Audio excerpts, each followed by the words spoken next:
पवार काय बोलतील आणि काय नाही बोलतील, कारण त्यांचं शिक्षण, त्यांचं PhD बद्दलचं वक्तव्य, त्यांचं बहुजनांबद्दलचं वक्तव्य, आमच्या कंपाऊंडवर गोधड्या वाळू घालू नका, हे खूप सामाजिक दुजाभावाचं त्यांचं वर्तन आहे, वागणूक आहे. हे आम्ही महाराष्ट्रातल्या लोकांना समजावून सांगणार आहे. अजितदादा पवार कसे वागतात, काय वागतात, हे मिनिस्ट्रीमधल्या लोकांना चांगलं माहिती आहे.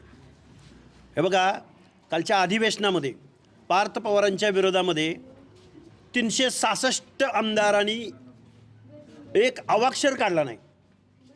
याच्यावरून अजितदादांची दादागिरी, त्यांचं वर्तन महाराष्ट्रानं बघितलेलं आहे. पण त्याच बारामतीमध्ये नगराध्यक्षपदाच्या उमेदवारासाठी आमचे मित्र काळूराम चौधरी उभे राहिले, त्यांच्या कन्येला विजयापर्यंत घेऊन गेले.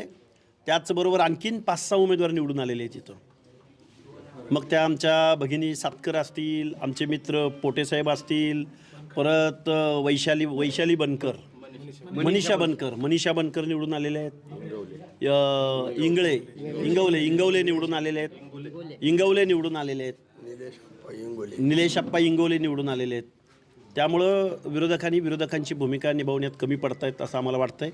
पण आम्ही निश्चित एक वेगळा पर्याय बारामतीकरांना आणि महाराष्ट्राला देणार आहोत. अजित पवारांनी खरं तर सांगता सभेमध्ये एक वक्तव्य केलं होतं. तुमची काळूराम चौधरींची सांगता सभा देखील त्याच दिवशी होती.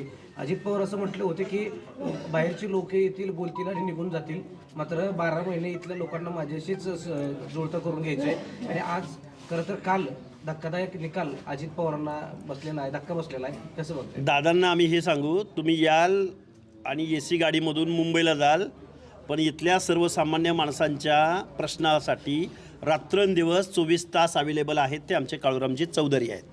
आणि त्याला उत्तर दिलेलं आहे, विजयात रूपांतर केलेलं आहे.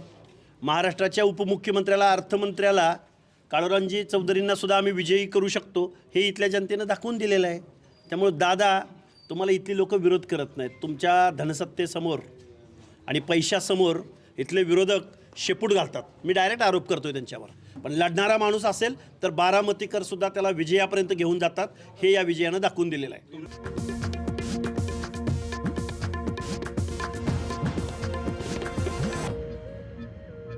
राज्यात आणि